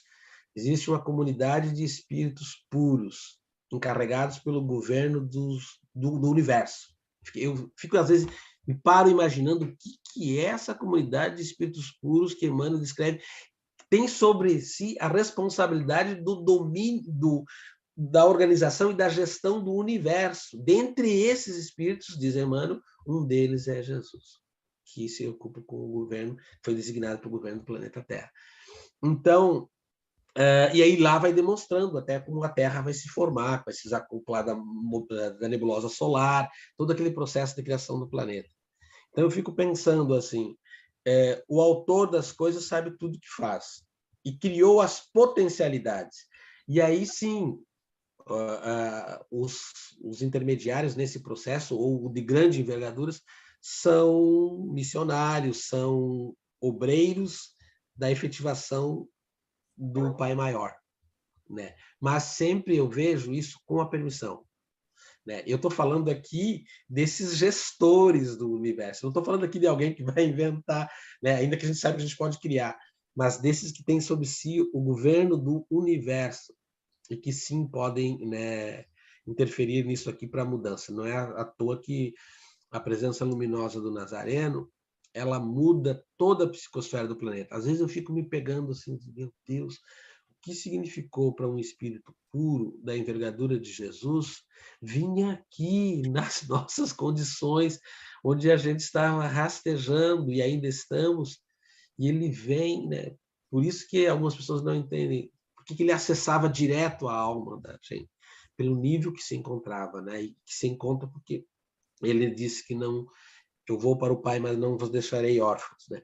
Então, essas potencialidades e esse amparo dessa orquestra maior tem o maestro, mas junto a ele estão esses co-criadores, na minha compreensão. Talvez seja limitada. O Paulo de Felipe continua. Esse universo teve início, Big Bang, e terá um fim, evidenciando não ser obra de Deus, pois tudo por ele criado não tem fim, certo? Que esse universo não tem, foi criado por Deus, mas ou foi criado pela teoria do Big Bang? Como é que ele traz? Eu vou repetir. Esse universo teve um início, o Big Bang, e terá um fim, evidenciando não ser obra de Deus, pois tudo por ele criado não tem fim, certo? É uma boa pergunta. Se fosse aqui no idioma gauchês, eu diria assim: agora você me apertou sem me abraçar, né? Que é uma expressão idiomática do gaúcho para dizer, ó, eu não tenho as condições, mas eu não consigo ver nessa ótica de fim. Pela teoria materialista do Big Bang, tem aquele ciclo evolutivo, né, que vai chegar lá e vai ter, tudo tem um começo, um início e um fim. Mas pela a teoria do pai, eu talvez, e agora como estudioso do campo ambiental, né, das ciências ambientais, eu não trabalho com a ideia de fim, mas trabalho com a ideia de adaptações. O que as mudanças climáticas estão demonstrando, assim como na transição planetária, eu tenho escrito sobre transição ambiental. Na transição ambiental também a gente está passando por uma transição ambiental do cosmos. Talvez o movimento seja de redefinição do nosso espaço, mas eu não tenho a visão apocalíptica do fim. Aliás, até faço um parênteses. Depois que eu estudei o livro Apocalipse, eu descobri que o Apocalipse é uma obra totalmente de esperança, então não dá para trabalhar com aquela ideia, aquela do apocalíptico do fim é apenas um. Mas eu tenho essa compreensão que ocorrem mudanças no cosmos, e como estão acontecendo agora, né? Há o anseio humano de ampliação, de ter interação com outros planetas, há essa prospecção, há adaptações, né, que é o pessoal da educação ambiental, das ciências ambientais utilizam bastante. São adaptações a novos contextos, dada tudo que a gente está atravessando no mundo, dentre elas o grande fenômeno das mudanças climáticas. Mas, como John Love, que é um estudioso da ciência ambiental, trabalha a teoria do fim, eu não trabalho. Tanto é que, quem quiser ver um pouco mais disso, eu vou estar apresentando, acho que no terceiro encontro, onde eu vou apresentar a teoria da ecologia cosmocena, a redefinição do espaço humano no cosmos.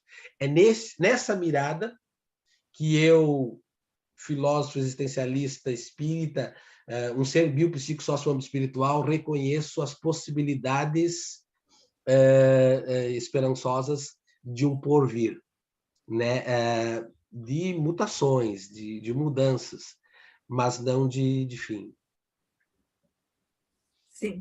No fundo, é uma transformação, né, Ô? Transformação. E a transformação guarda categoria de lei no universo. Então, nós vemos isso em toda parte, em todas as instâncias da criação.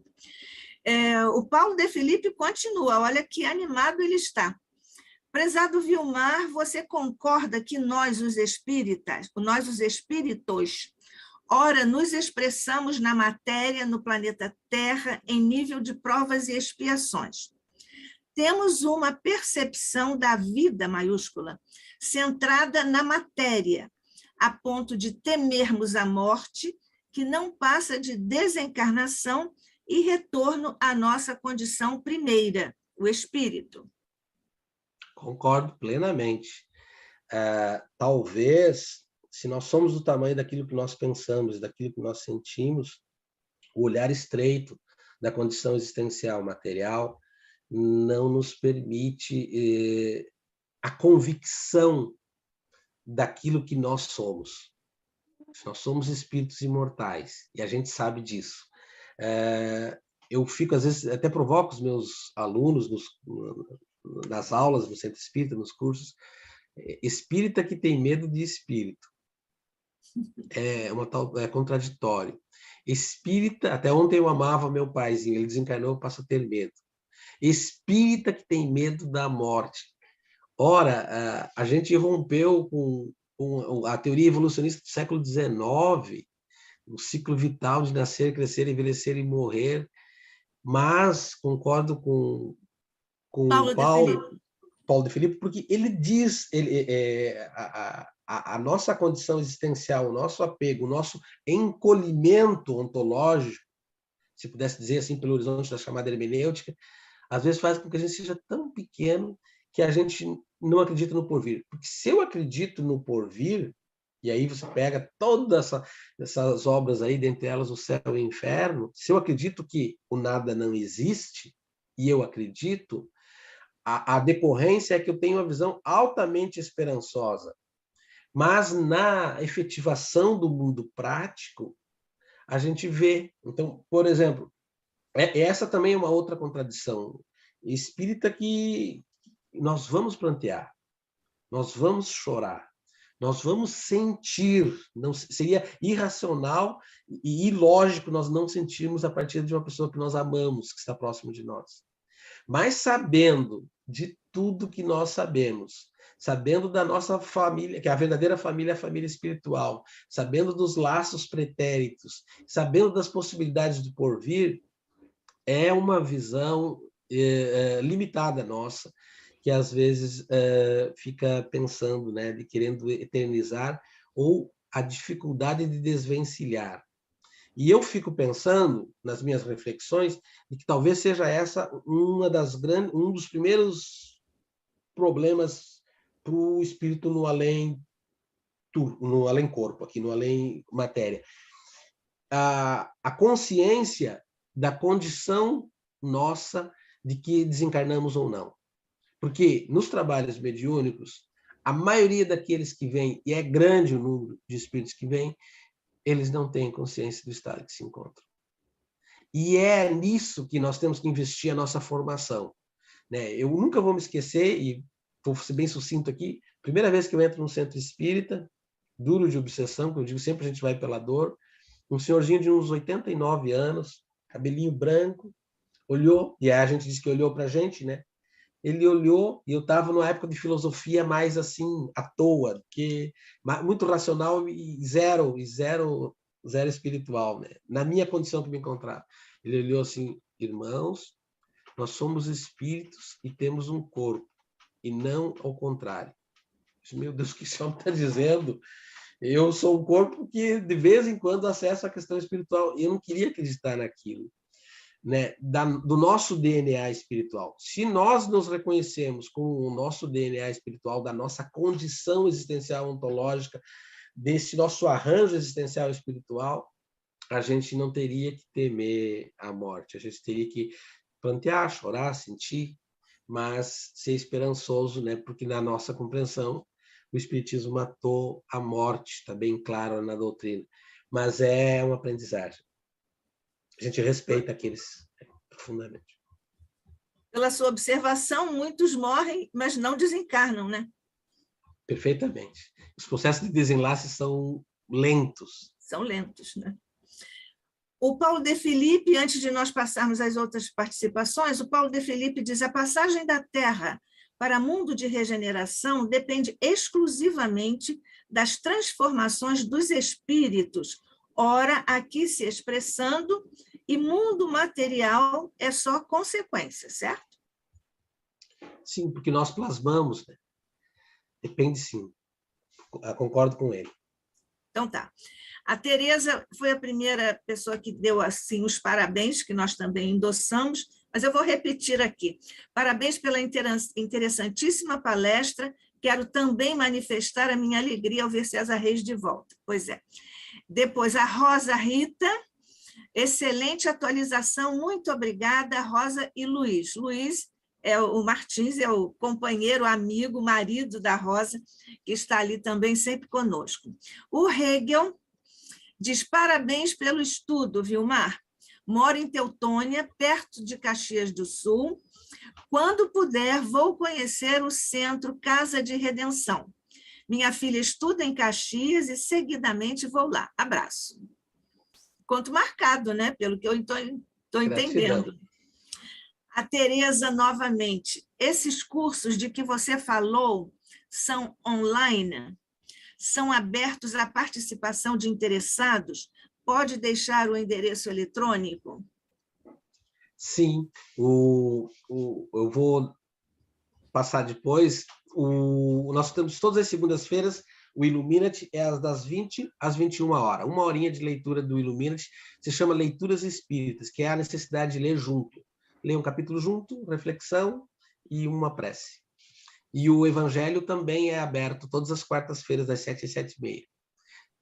Eu posso passar para você o link e você encaminha. Eu repasso para todo mundo. Então, estão aí postas as questões. Agora eu vou só aproveitar alguns comentários que você fez e vou aqui, eu anotei umas observações aqui. Quando você falou daquela passagem do nosso querido Manuel Filomeno de Miranda, quando ele e outros companheiros vislumbraram assim a camada cinzenta que estava ali por sobre, né? Uma espécie de invólucro menos feliz, evidentemente, mas isso, né?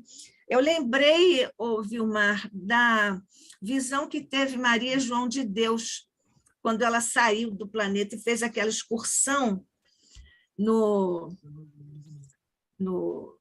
éter, né? Daquela coisa. Ela viu também como a Terra estava envelopada se é que podemos dizer manto, que tem uma outra conotação, mas, enfim, num invólucro também escuro, em função dos pensamentos e sentimentos da humanidade. Nós vemos que, ao longo das nossas leituras e estudos, os espíritos sempre nos falam sobre isso, né? Que é essa cobertura, esse invólucro, esse envelopamento por causa dos pensamentos e das vibrações, não vou nem dizer sentimentos, prefiro dizer emoções, né? Que tem uma ligação mais direta com o fisiológico. Então, essa questão. E aí, numa extensão de raciocínio, por conclusão, como será que os espíritos estão vendo neste exato momento, nestas 2 últimas semanas, o invólucro da Terra, com a guerra lá na área dos eslavos e o resto da humanidade perplexo, né? Todo mundo, o resto do mundo está perplexo diante desta, como é que eu vou dizer, uma espécie de ressurreição do primitivismo, né? Muito boa a sua questão, assim como foram muito boas as questões anteriores. Quero agradecer o Paulo Felipe, porque essas são questões que fazem a gente pensar sobre o que nós estamos, o que nos atravessa, né, de certa forma. A gente recebeu orientação da Federação Espírita, que era para a gente orar muito nessas últimas 2 semanas. A gente tem feito vários encontros de vibração mesmo, nos lugares onde a gente tem estado, e no nosso lar, e no Evangelho, pensando na questão da psicosfera do planeta Terra. Eu tenho para mim, e aqui não é a lógica do julgamento, mas eu busco sempre a lógica da compreensão. Estudando alguns documentários assim científicos de como esse cenário chegou a isso, mais uma vez, assim como o Haroldo Dutra Dias nos diz que nós não amamos do dia para a noite, nós também não odiamos da noite para o dia, que é preciso investir para que a gente possa amar, e é preciso também investir energias para que se possa odiar, e que o ódio é o amor que adoeceu. No estudo que eu dei uma mirada nisso nesses dias, e olhando, esse movimento é apenas a expressão de algo que vinha sendo premeditado. E aí eu fico pensando, né, sobre esse poder. Isso tinha sido alimentado há vários anos no perfil dessas que se dizem lideranças, mas aí não cabe a nós, é o Chico que diz que quem assume gestão e quem descumpre com os valores da defesa da vida, da gestão e da justiça, será cobrado 4 vezes mais. Estava nesse DNA e isso vinha sido alimentado, né? E aí eu peguei, essa semana eu escrevi um artigo de opinião, mas ainda não publiquei. Eu fui ler o texto do Adorno, filósofo Adorno, ainda Educação após Auschwitz, que eu preciso entender quando acontecem essas coisas. E aí eu fui lá, peguei o filósofo escreve um texto de umas 10, 12 páginas, um texto lindo, denso, e se chama Educação após Auschwitz. Tu encontra na rede social aí colocando, e o filósofo é Theodor Adorno. E o Adorno escreve que a guerra não é irracional. ela é racional. Só que a racionalidade que prepondera na lógica da guerra se chama racionalidade estratégica instrumental, que é uma racionalidade voltada para fins, cujo endereçamento, os fins maiores, é o aumento do poder e do lucro. E aí ele vai mostrando, é interessante ler isso de um filósofo que viveu a experiência da Segunda Guerra, por isso que escreve Educação após Auschwitz. Ele vai dizer assim que a personalidade, a personificação da lógica da guerra e da liderança que divulga isso, ela é uma personalidade em que o amor não consegue contagiar. O amor bate, é uma repulsão do amor, porque essa racionalidade estratégica instrumental é tão fria que ela não se permite acolher essa questão do amor. E então ela repulsa o amor. E aí ele defende, sim, a educação do amor. E aí ele defende, sim, uma perspectiva que os pais têm que conversar com os filhos, com as crianças, sobre a lógica da guerra, sob condição de orientá-los sobre o futuro. Que a nem vou falar para o meu filho que a guerra, ele diz que não é correto. Que você tem que conversar sobre isso, porque existe uma cultura, ele disse, da violência para a qual nossos filhos não estão preparados para. Por isso que, às vezes, eles caem. E aí ele vai falando todo um projeto pedagógico educativo, posso até te mandar esse texto, que está no Prelo, que é um convite para nós defendermos a educação do amor. O que eu estou querendo dizer com isso? Se no rumo do mundo de regeneração eles demonstraram toda a preocupação com o planeta que se encontrava envolto, a envoltura nesse cenário, que é um cenário muito delicado, é muito maior. E eu fico pensando quanto trabalho a espiritualidade está tendo. Porém, no rumo do mundo da regeneração, ele nos traz grandes ensinamentos, e um deles é assim: nós podemos contribuir muito nesse momento para diminuir esse adensamento. Por isso que a lógica não é da condenação e do julgamento da liderança que está, eu não falo nem o nome, que está propagando a guerra, né? A lógica é de misericórdia. E essa lógica é difícil, porque normalmente vem a lógica do julgamento. Então, o que a gente possa estar pensando de contribuição? E aí eu tenho colegas e participo de várias redes. Olha, a gente está fazendo uma rede de oração lá na nossa igreja, tantas horas pela liderança lá, pelo cenário e também pelas pessoas que estão sendo vitimadas por isso. Então, há muitas correntes nesse momento. E eu penso que nós espíritas temos sim que assumir uma postura. E a nossa postura é quanto nós podemos, sabendo de tudo que nós sabemos, contribuir nessa mudança de padrão fluídico. Não que nós estejamos numa condição de privilégio, ao contrário, mas é de compromisso com uma cultura da paz que se constrói no nosso íntimo. Porque, mais uma vez, volto a dizer, ela também não dá um salto quântico. Então, é um momento muito tênue, né? Está lá na introdução nas Fronteiras da Loucura. A linha que separa, diz Filomeno, a sanidade da loucura é muito diáfana. Muito diáfana. E isso não é só para quem está no comando, é para todos. É muito diáfana a linha que separa a sanidade da loucura. O filósofo Nietzsche trabalhou isso, Freud vai trabalhar isso no Mal-Estar da Civilização, mas o Espiritismo vem e lacra. Ele está dizendo o quê? Que nós somos todos dementes? Ou naquela... Não, ele está dizendo assim, que se não houver um processo de autoeducação, fácil, entra isso. Tanto é que a gente já viu inúmeros médios, mas, nossa, um médico trabalhava na casa, por que ele deixou de uma hora para outra? Não convém julgar. Mas que é diáfana, porque a mediunidade não educada, como você falou, no nível dos sentimentos, é uma porta aberta para mudança da psicosfera, enfim, de existências. Isso. Quando você falou de los derechos de la naturaleza, e que o rio dialoga conosco, né, com os homens, com as criaturas, com os homens, eu lembrei do Monet, um dos meus pintores favoritos. Essa escola me emociona muito. O Monet escreveu em uma das suas cartas que ele dizia assim: eu contemplo muito a natureza, mas muito frequentemente eu tenho a impressão de que é ela que me contempla e fala comigo.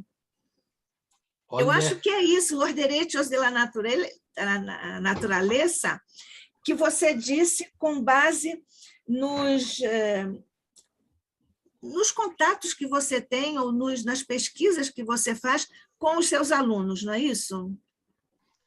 Em primeiro lugar, dizer que você anda muito bem acompanhada, né? Porque quem está numa psicosfera do Monet aí só sai coisa boa. Não tem como sair desse fruto algo que, né? Aliás, é encantamento, é leveza, é estética, né? Hoje em dia tem um campo de estudo que se chama estética ambiental, que se aproxima muito das nossas compreensões espirituais.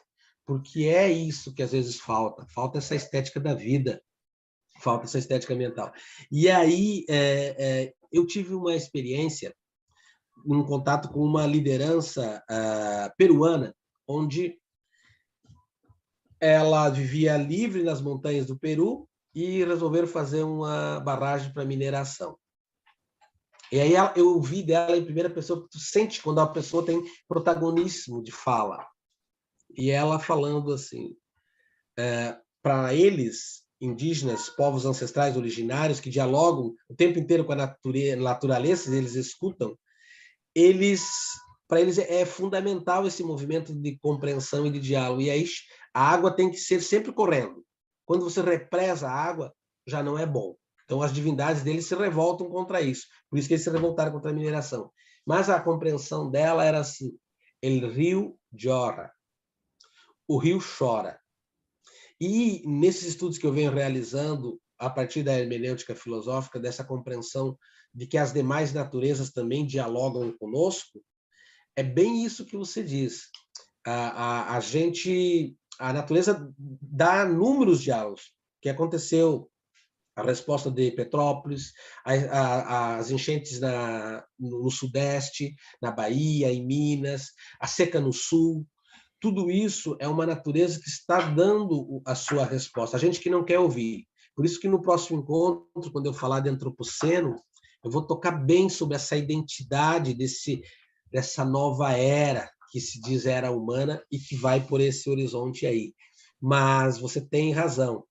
A natureza, e eu fiquei pensando que isso já existe do ponto de vista espiritual, porque eles dizem, olha, nós estamos na copa de uma árvore, estamos fazendo a reunião na beira de uma praia, eles contam a elevação que permite a natureza. Então, eles que não separam, eles já têm essa confluência, não há cisão entre os mundos. A gente que às vezes separa, e pior ainda, por vezes separamos para explorar. Isso. Isso nos lembra o nosso querido André Luiz, que nos revela, eu não sei, eu não lembro muito bem se é em Nosso Lar ou se é em Mensageiros, mas, enfim, ele diz que os espíritos tiram férias e vão se recolher no seio da natureza. Tudo isso. A Joana diz, quando você tiver um problema, vai para o seio da natureza. Então, esse é o grande caminho, né, para nós buscarmos uma harmonização mais fácil. Mas ainda nessa questão da comunicação, uma das minhas frases, uma das frases que me acompanham muito, porque isso me diz muito profundamente, é do Novalis, um jovem, você sabe disso, um jovem poeta alemão que desencarnou praticamente adolescente, nós temos fragmentos da obra dele. Ele disse assim, a propósito desse diálogo da natureza, homem, homem-natureza, ele disse, tudo no universo fala, idiomas infinitos. Isso é um deslumbramento. Eu, por exemplo, converso com as minhas violetas. Todo dia eu converso com elas. E elas ficam lindas. E eu faço experiência, eu peço a elas peço a Violeta para colocar as suas flores assim. Sabe que vem, né? O pessoal da quântica diz, é porque você fica lá trabalhando com as ondas e tudo mais. Bom, eles entendem melhor do que eu, mas isso é uma vivência que eu tenho. Agora, não estou querendo monopolizar, mas todo mundo já tinha falado, eu também estou te explorando um pouco, meu amigo. Quando você falou do Aristóteles, do homem ser um ser racional, um animal social e tudo, eu lembrei que o Aristóteles tem categorias diferenciadas para o homem. Isso vem assim, eu percebi isso nas entrelinhas da sua fala, né? Então, o Aristóteles diz que nós temos koinonoia, que é o homem sociável, né? É o gregário, né? Que quando ele vive mesmo na polis, ele está na condição de política, né? Com K e uma outra dimensão. Não é a política que nós vemos aqui no contexto, não. É da sociabilidade, da gregariedade, do gregarismo, dessa condição do homem. E, por outro lado, ele tem uma outra característica, ou uma outra instância do homem, que ele chama de monádica, que é digamos, a condição humana de não ser social. Quer dizer, primeiro é o gregarismo e depois a monádica é o não ser social. Mas ele diz que o homem tem essas duas, digamos, potências, ou essas duas instâncias, né? Isso foi a propósito do que você disse da psicosfera, de nós reconhecermos a psicosfera como um campo de força com os nossos pensamentos e sentimentos. Então, te pergunto, como é que você vê essa questão da psicosfera, desse teu ponto de vista, enunciado aqui nessa sua fala, das, digamos, vibrações, emanações e radiações dos monádica e dos koinonoia? O Aristóteles é talvez um dos filósofos, um dos maiores gigantes do pensamento ocidental, né, grego. Eu fico pensando assim, ele é que vai classificar todos os tipos de saberes. Tudo que a gente sabe hoje, saber metafísico, saber da técnica, saber da episteme, vem tudo dele. Ele tem, e você bem traz, essa questão da compreensão, que é uma frase que nós usamos hoje em dia no nosso cotidiano. Ninguém consegue ser feliz sozinho. Veio do Aristóteles, porque ele diz que a nossa tendência, a nossa vocação ontológica, entre aspas, ele não usa o termo vocação ontológica, sim, ela só se concretiza no coletivo. Por isso que ninguém consegue ser feliz. O fim último do humano se dá na realização do coletivo. E é uma das grandes constatações nossas do Ocidente, de que a gente sabe que, por mais que você consiga tudo, a gente necessita, a gente é gregário, a gente precisa disso.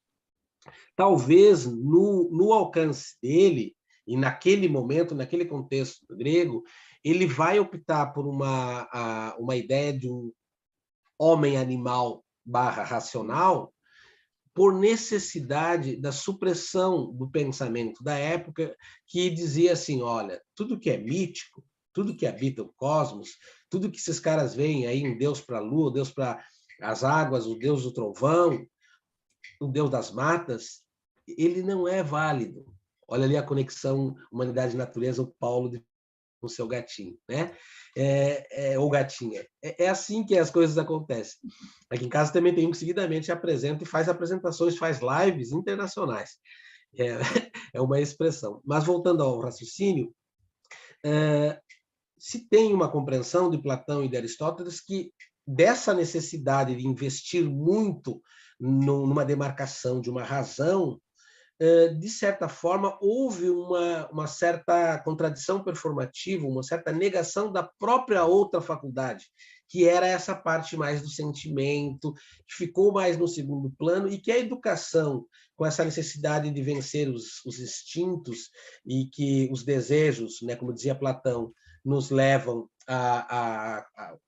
aos erros, aos equívocos, aos vícios, depois em Santo Agostinho, houve uma formação de uma educação que, de certa forma, deixou as coisas da realidade física no segundo plano, inclusive as questões do corpo, dos afetos. Hoje, contraditoriamente, e você como boa educadora sabe disso, há grandes investimentos em lúdico, há grandes investimentos numa educação de vida, de leituras de mundo, mas, de certa forma, é uma inversão axiológica, valorativa, daquele pensamento que apostou muito numa educação metafísica, de educar a alma, tal.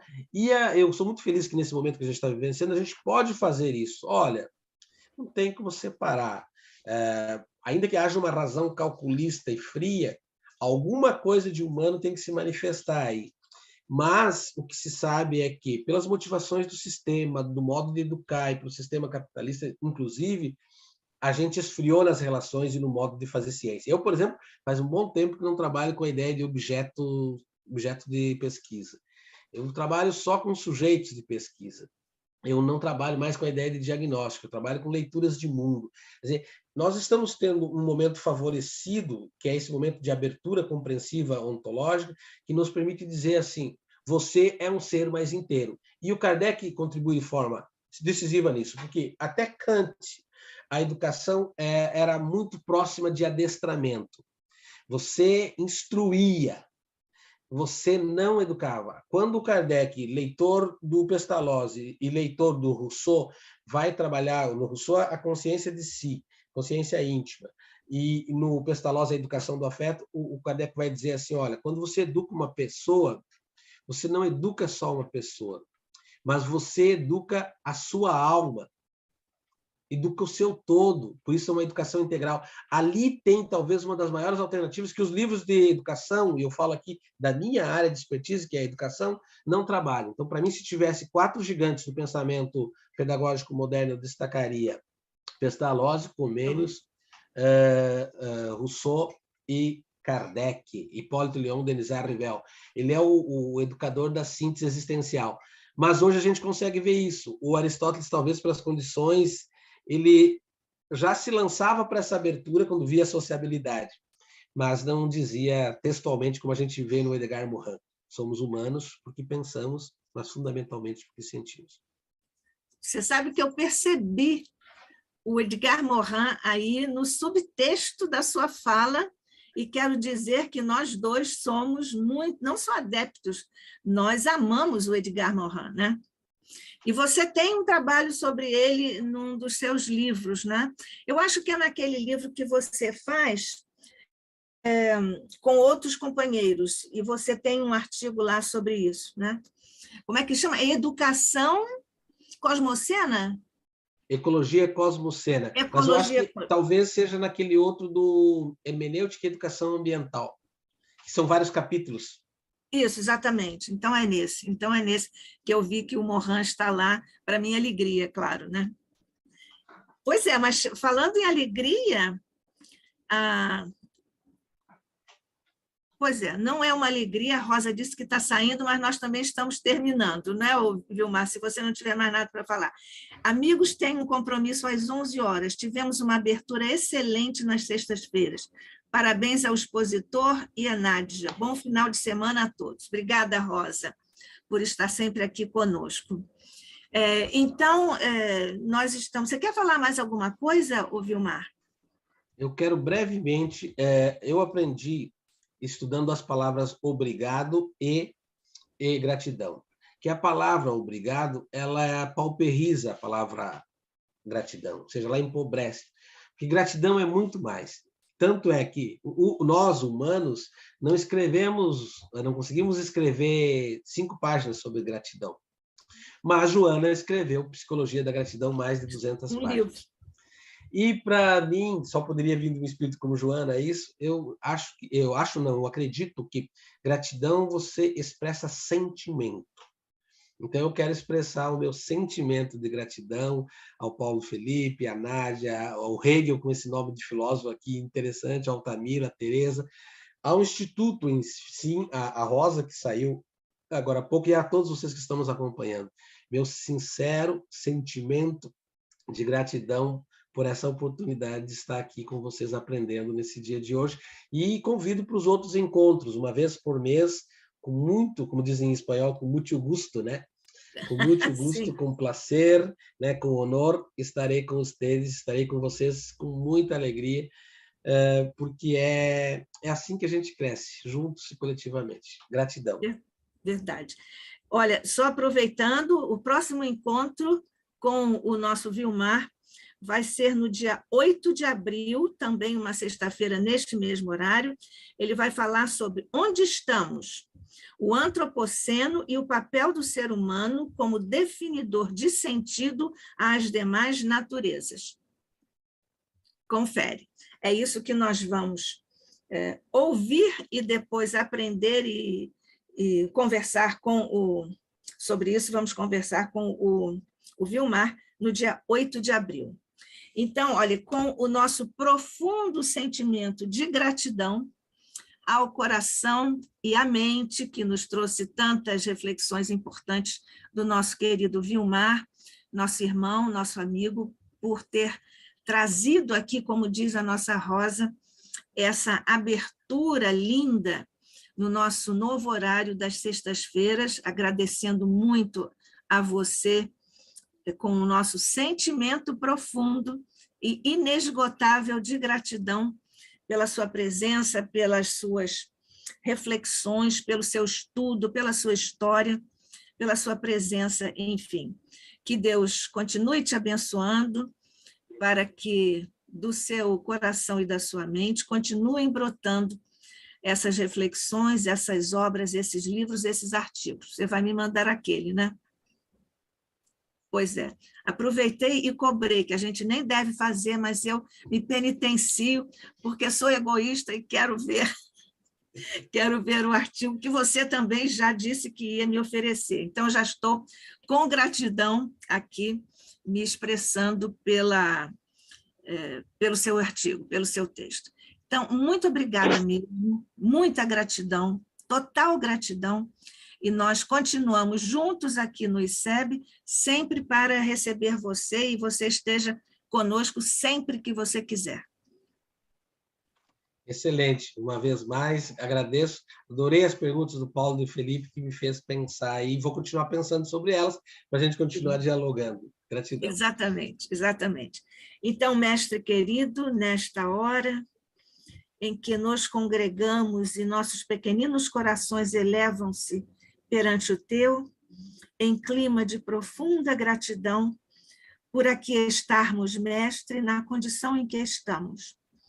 Nós te rogamos as bênçãos continuadas sobre os nossos esforços no bem, e particularmente em se tratando do Instituto de Cultura Espírita do Brasil, o ICEB, nós te rogamos, continues conosco a nos incentivar, fortalecer e orientar nesses caminhos que são desafiadores no momento. Agradecemos, portanto, a todos os que estiveram conosco em ambos os planos da existência, agradecendo e rogando também a continuidade das bênçãos por sobre o nosso Vilmar, por sobre a nossa Rosa, que esteve conosco, e por sobre todos aqueles que são expositores e que acompanham também as exposições aqui no ICEB. Mas, mestre querido, se algo ainda nos for lícito pedir-te, e nós te pedimos, distende o manto de tua misericórdia e do manto de Maria por sobre todos os nossos irmãos que sofrem nos diferentes quadrantes da Terra, aqui no Brasil, em Petrópolis, Minas, Bahia e tantos outros lugares, e principalmente, mestre, lá agora, nessa guerra intraduzível contra a Ucrânia. Nós te agradecemos estas bênçãos, porque estamos criando neste instante, mestre querido, através dos nossos pensamentos vibráteis, consistentes, fraternos, desejosos de abraçar os nossos irmãos em sofrimento, construindo, mestre, uma ponte de amor, de fraternidade, de compreensão e de envolvimento por sobre os sofrimentos naquela área conflagrada de nosso planeta que tu abençoas com a tua gestão, com a tua presença, com o teu coração, a tua mente e a tua mão de misericórdia. Que assim seja, mestre amado, hoje e sempre, sob a graça de nosso Pai. Assim seja. Que assim seja. Assim seja.